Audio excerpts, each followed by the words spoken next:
So good morning guys and I welcome you all in today's video. Okay, तो आज के current affairs में हम लोग इंक्लूड करेंगे 19 अक्टूबर की करंट अफेयर्स। एंड आज का थॉट है आपका, motivation is permanent when it comes out from your soul. यानी कि मोटिवेशन उस वक्त परमानेंट रहता है जब वो आत्मा से बाहर आता है, वो आपके अंतर मन से बाहर आता है। मोटिवेशन कोई ऐसा चीज़ नहीं है जो बाहर में मिलता है या फिर कोई थॉट देख लिया तो उससे मोटिवेशन, हाँ वो आता है बट टेम्पररी तौर पे आता है। अगर वो परमानेंट चाहिए तो अपनी आत्मा से बाहर निकालो। तो ये थॉट इसी बात को डिनोट करता है। ओके, तो let us move further. And यहाँ आपका फर्स्ट क्वेश्चन आता है, which state renamed their skill development university in name of Ratan Tata ji. तो रतन टाटा जी वो एक फिलानथ्रोपिस्ट थे एंड इंडस्ट्रियल पर्सन थे। ऑल्सो टाटा ग्रुप के फॉर्मर चेयरपर्सन भी थे, जिनको second highest civilian award and third highest civilian award Padma Bhushan Padma Vibhushan से भी नवाजा गया था।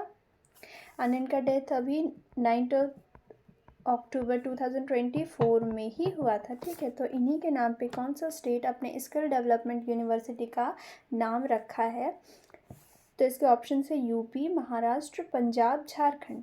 एंड इसका सही आंसर है आपका महाराष्ट्र, ऑप्शन 2।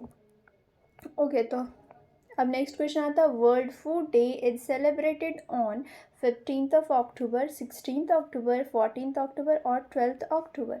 एंड इसका करेक्ट आंसर हो जाएगा आपका, इसका करेक्ट आंसर है 16 अक्टूबर। ओके, तो हम लोग वर्ल्ड फूड डे हमेशा 16 अक्टूबर को मनाते हैं। एंड इस बार का 2024 का थीम था आपका right to food for better life and a better future.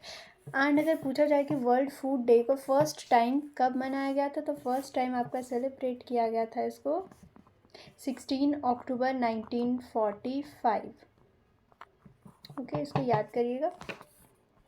And now the next question is world porridge day.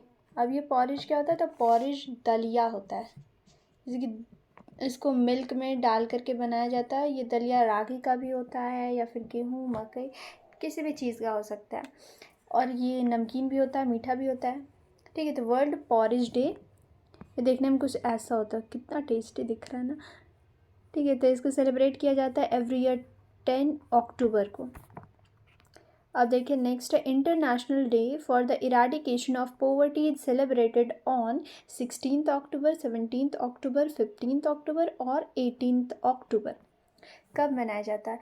यानी कि पोवर्टी को हटाने वाला डे कब मनाया जाता है? तो इसका आंसर हो जाएगा 17 अक्टूबर। एंड इस साल का आपका थीम था ending social and institutional mall treatment. Okay, इसको फर्स्ट टाइम हम लोग सेलिब्रेट किए थे 17 अक्टूबर 1987 को। ओके, अब नेक्स्ट जाते हैं।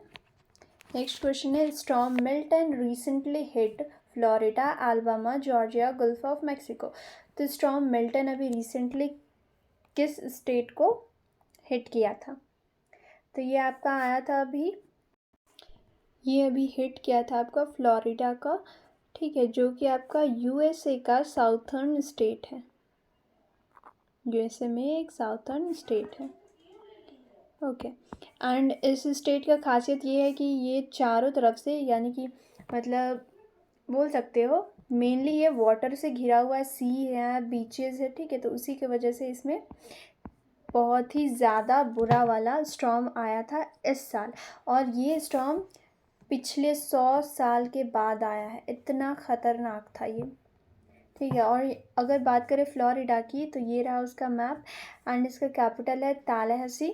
वहाँ पे करेंसी है यूएस डॉलर्स। ये इसके कंट्री का फ्लैग, स्टेट फ्लैग। ओके, देखिए स्टॉर्म मिल्टन।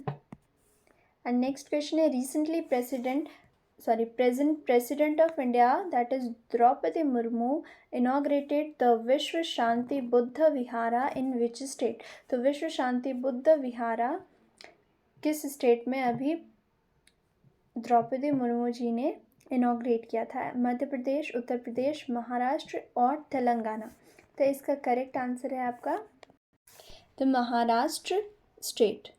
ओके, तो अभी महाराष्ट्र के उदगीर गांव में लातूर डिस्ट्रिक्ट, ओके, वहीं पे आपका विश्व शांति बुद्ध विहार का इनॉग्रेशन किए थे। उसके इमेज की बात करें, देखिए ये कुछ ऐसा दिखता है, इतना भव्य है। अब नेक्स्ट क्वेश्चन है, which state became the third to do the caste census state wise? तो इंडिया में कौन सा वो थर्ड स्टेट है जो कि कास्ट बेस्ड सेंसस शुरू किया है? बिहार, आंध्र प्रदेश, तेलंगाना और उत्तर प्रदेश। तो इसका आंसर है आपका तेलंगाना। ओके, बिहार की बात करें तो बिहार आपका फर्स्ट स्टेट था एंड वहीं आंध्र प्रदेश आपका सेकंड स्टेट था और ये तेलंगाना अभी आपका थर्ड स्टेट बन गया है। ओके, अब देखते हैं next, which is recently launched by the DRDO, that is defence research department,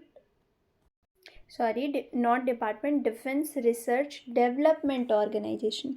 okay, तो किसे लॉन्च किया था? अग्नि 2 प्राइम को, अग्नि 3 और अग्नि 4 या फिर बोथ 1 और 3? तो याद दिला दूँ कि जो अग्नि था, अग्नि का जो फर्स्ट बैलिस्टिक मिसाइल था वो आपके लॉन्च कौन किए थे? APJ अब्दुल कलाम जी, है ना।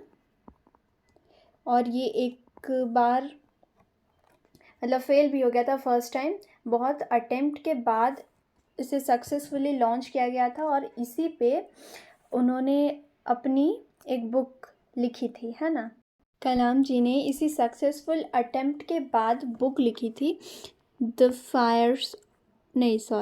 विंग्स ऑफ फायर, है ना, द विंग्स ऑफ फायर।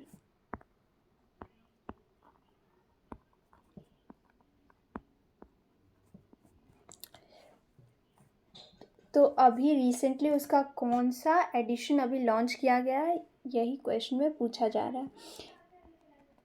तो इसका आंसर हो जाएगा आपका बोथ 1 और 3, दैट इज़ अग्नि 4 एंड अग्नि 2 प्राइम। यहाँ पे इसका मतलब ये नहीं है कि अग्नि 4 भी लॉन्च किया गया, ये पहला है मिसाइल एंड सेकंड मिसाइल ये अग्नि 2 प्राइम है, ऐसा नहीं है। ये दोनों एक ही मिसाइल के नाम है एंड मिसाइल एक ही है आपका, ठीक है। दोनों नाम उसी को दिया गया है, अग्नि 2 प्राइम भी उसको बोला जाता है या फिर अग्नि 4 भी बोला जाता है। तो ये रहा आपका अग्नि 4 मिसाइल, ओके। और ये आपका एक इंटरमीडिएट रेंज बैलिस्टिक मिसाइल है, ओके। अभी बात करते हैं डिफेंस रिसर्च डेवलपमेंट ऑर्गेनाइजेशन की। तो इसका इस्टेब्लिशमेंट आपका होता है 1958 में और इसका हेडक्वार्टर मिलता है हमें दिल्ली में। और इसके फाउंडर, ठीक है, फाउंडर तो वैसे अविनाश चंदेल जी को माना जाता है। अब देखते हैं next question, time magazine has kept which union cabinet minister in the list of most influential people in technology and artificial intelligence 2024? तो टाइम मैगजीन ने किस यूनियन कैबिनेट मिनिस्टर को फ्रॉम इंडिया टेक्नोलॉजी और AI में सबसे ज़्यादा influential people के list में रखा है? तो ऑप्शन से अश्विनी वैष्णव, जितेंद्र सिंह, S सोमनाथन, डॉक्टर हर्षवर्धन। इसका आंसर है आपका अश्विनी वैष्णव जी, ठीक है, जो कि अभी मिनिस्टर है इंफॉर्मेशन एंड ब्रॉडकास्टिंग मिनिस्ट्री के, ये हैं, ठीक है। देखिए ये यूनियन मिनिस्टर हैं इंफॉर्मेशन एंड ब्रॉडकास्टिंग मिनिस्ट्री 2024 के एंड इसको किस लिस्ट में रखा गया था? तो अंडर स्पेसर्स लिस्ट, ओके। अब नेक्स्ट है स्कैम से बचो scheme is recently launched in Mumbai, Delhi, Chennai और ग्वालियर। तो स्कैम से बचो, ये एक नाम से ही पता चल रहा है ना, कोई अभी कौन सा स्कैम सबसे ज़्यादा होता है? धोखाधड़ी, साइबर स्कैम्स, है ना। तो उसी साइबर स्कैम से बचने के लिए ये प्रोग्राम लॉन्च किया गया था, ये स्कीम लॉन्च किया गया था एंड ये आपका हुआ था न्यू दिल्ली में। ओके, तो ऑप्शन नंबर 2 आपका करेक्ट आंसर हो जाएगा। अब नेक्स्ट है, और देखिए इसके बारे में, by information and broadcasting ministry in New Delhi on 17 October. और यहाँ पे जो मेन स्पीकर थे या फिर मेन जो थे वो थे आपके सेक्रेटरी संजय जाजू जी। ये रिसेंटली आपका था basically to combat online scams.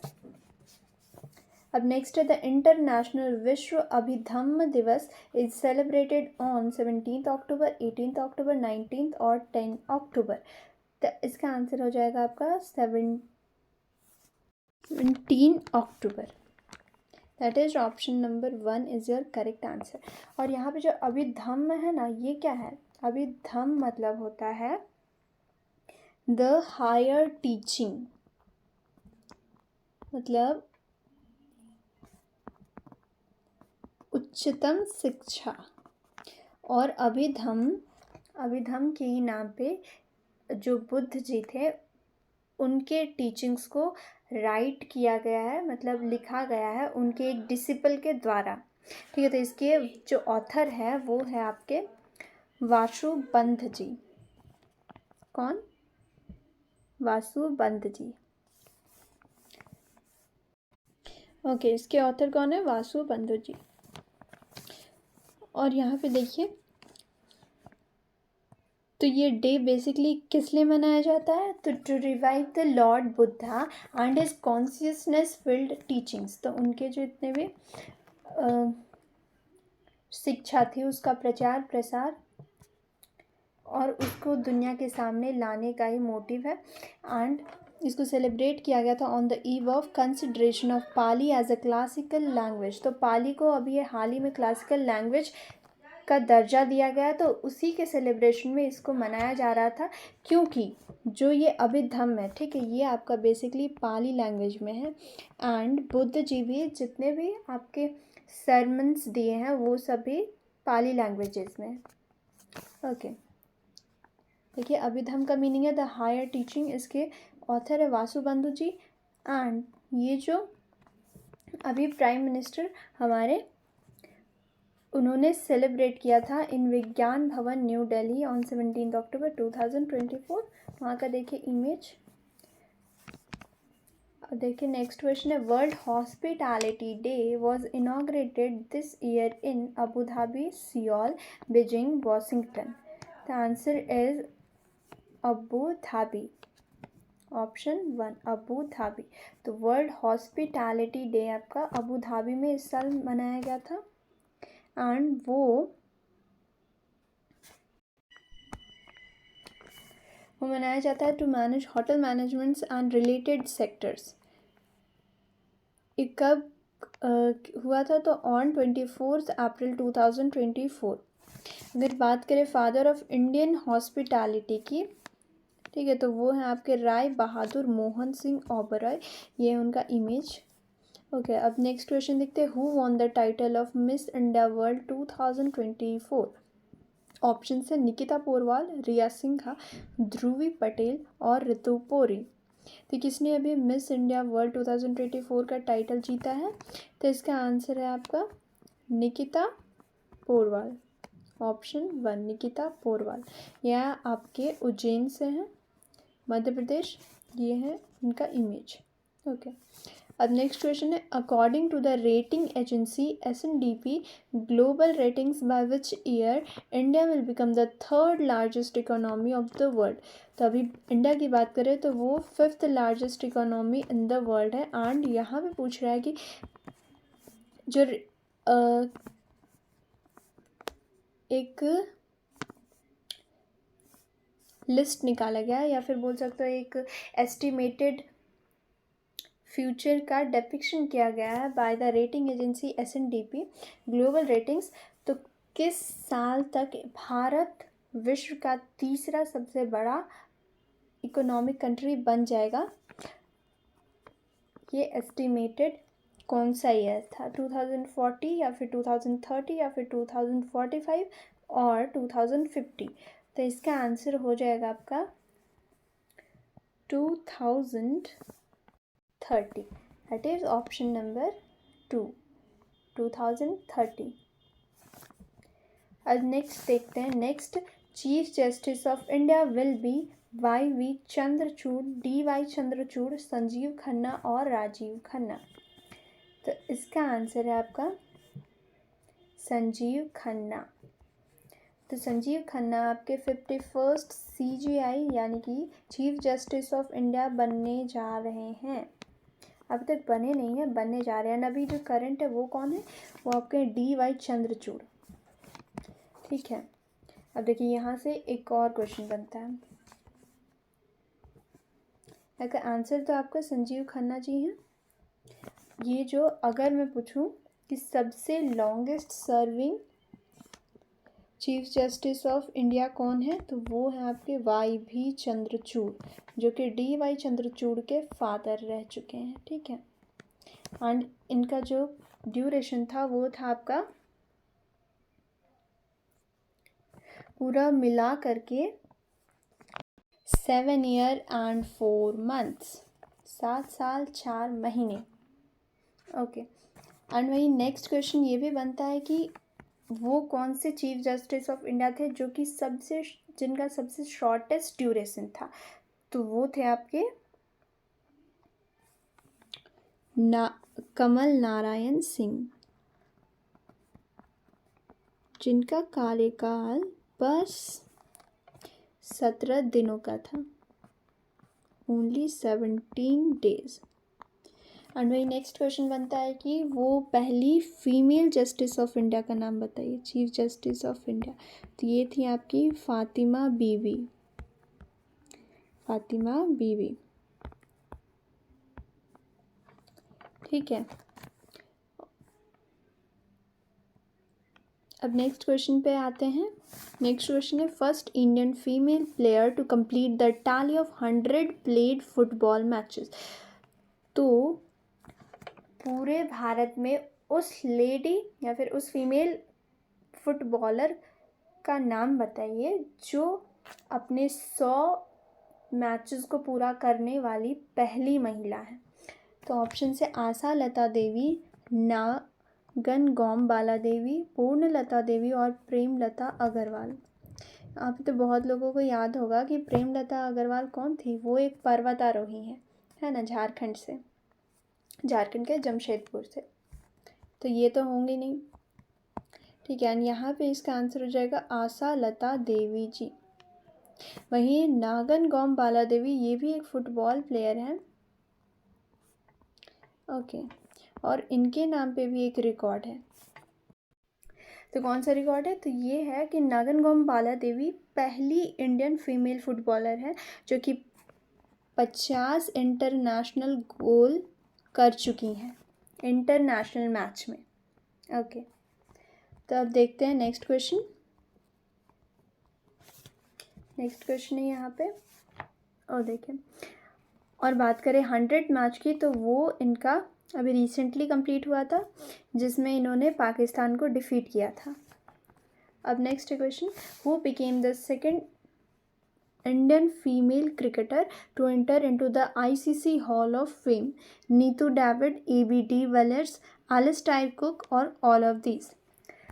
तो कौन सी वो दूसरी भारतीय महिला है जिन्होंने ICC हॉल ऑफ फेम में अभी एंटर किया है, और ऐसा करने वाली वो सेकंड इंडियन फीमेल क्रिकेटर है।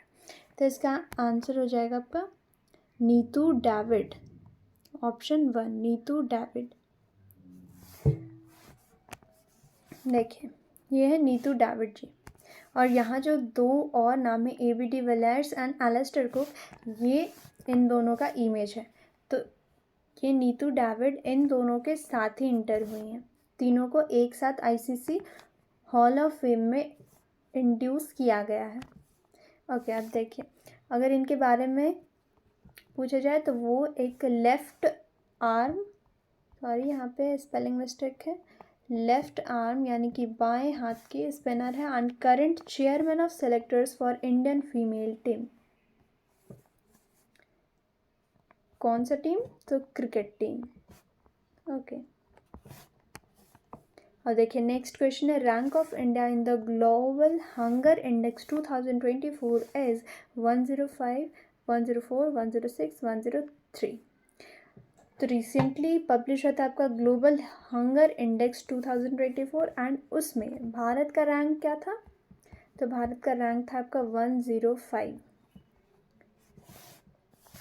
ये लिस्ट आपका 127 कंट्रीज़ के अमंग किया गया था एंड उसमें इंडिया का रैंक आपका 105 आता है। तो यानी कि इंडिया की हालत अभी भी बहुत सुधरी नहीं है। और इंडिया का स्कोर था आपका 27.3। वहीं अगर स्कोर सिस्टम की बात करें, ठीक है, तो अगर वो 9.9 से लो रहता है तो इसका मतलब होता है कि लो हंगर रेट, वहाँ पे हंगर पीपल का रेट बहुत कम है। वहीं अगर 10 to 19.9 है तो इसका मतलब कि मॉडरेट है।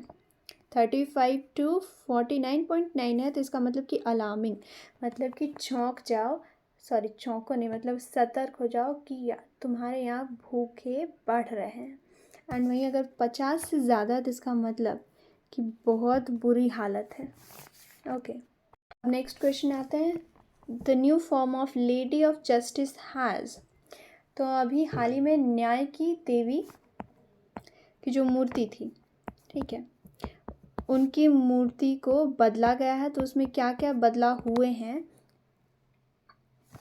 उसी का आंसर यहाँ पे पूछ रहा है कि वहाँ पे क्या क्या है बदले। New form of lady of justice में क्या क्या है? Removed blind fold in eyes, उनके जो आँखों में जो काली सी पट्टी बंधी हुई रहती थी उनको हटा दिया गया है। Sword is replaced by the constitution, यानी कि जो उनके हाथों में तलवार थी उसे कॉन्स्टिट्यूशन बुक से बदल दिया गया है। स्केल्स इज़ रिमूव्ड, यानी कि जो तराजू होता था उसे भी क्या हटा दिया गया है, या फिर बोथ 1 and 2, दैट इज़ कि ये दोनों चेंजेस लाए गए। तो इसका आंसर हो जाएगा आपका बोथ 1 and 2, यानी कि उनकी आंखों से ब्लाइंड फोल्ड भी हटा दिया गया और साथ ही उनके हाथों से आपको तलवार भी हटा दिया गया है और उसके जगह पे क्या रख दिया गया है? कॉन्स्टिट्यूशन, भारतीय संविधान को रख दिया गया है। तो देख सकते हैं आप लोग, ये पहले का इमेज है। Okay, and this is the current image. तो इनके हाथों में जो तलवार था उसे हटा दिया गया एंड बुक दे दिया गया है। वहीं इनके हाथों में जो तराजू था, स्केल्स था, वो अभी भी बरकरार है। एंड इनके आइज़, जिसको कहा जाता था मूवीज़ में भी कि कानून अंधा है, तो अब अंधा नहीं है, कानून अंधा नहीं है। And that blindfold has been removed. Okay, और वही बात करें सुप्रीम कोर्ट की, तो सुप्रीम कोर्ट का न्यू एम्ब्लेम ये है। एंड वहीं सुप्रीम कोर्ट का टैगलाइन क्या है? तो उसका टैगलाइन है यतो धर्मस् ततो जया, यानी कि जहाँ पे धर्म है वहीं पे जय है, विजय है। अब नेक्स्ट क्वेश्चन है, बड़ा Dashain is celebrated in Nepal, Sikkim, Bangladesh और म्यांमार। तो अगर बात करें दशई की, तो दशई से बहुत लोगों को याद आ रहा होगा क्या? दशहरा, ठीक है। तो हमारे झारखंड में भी दशहरा को, यानी कि नवरात्रि को दशई ही कहा जाता है। तो यही जो दशई हम लोग मनाते हैं ना, दुर्गा पूजा, वही बड़ा दशई के नाम पे किस कंट्री में मनाया जाता है? अगर बता दूं कि जो बड़ा दशई होता है वो 15 डेज़ का एक सेलिब्रेशन होता है, ग्रैंड सेलिब्रेशन होता है एंड उस कंट्री का एक इम्पॉर्टेंट फेस्टिवल होता है, ठीक है। तो किस कंट्री में सेलिब्रेट किया जाता होगा? इसका आंसर है आपका नेपाल, जो रिसेंटली वहाँ पे सेलिब्रेट मतलब स्टार्ट हुआ है अभी। ओके, अब नेक्स्ट क्वेश्चन आता है, the cricketer to take the most wickets in Asia is, यानी कि एशिया महाद्वीप में सबसे ज़्यादा विकेट्स लेने वाले कौन क्रिकेटर हैं? मुरलीधरन, अश्विनी, कुंबले, हेराथ। तो इसका आंसर हो जाएगा मुरलीधरन, जो कि एक श्रीलंकन क्रिकेटर है। ओके, मुरलीधरन। सेकंड में आता है आपके अश्विनी, जो कि इंडियन है। कुंबले थर्ड पे आते हैं एंड फोर्थ पे हेराथ, फिफ्थ पे हरिभजन। हेराथ भी आपके कहाँ के हैं? श्रीलंकन है। ओके, तो we have reached the end of this video and मैं आप लोगों का शुक्रिया अदा करना चाहती हूँ अगर आप लोग इस वीडियो में पूरे एंड तक बने हुए हैं। ओके, तो बाय बाय एंड मिलते हैं नेक्स्ट वीडियो में विथ न्यू क्वेश्चंस।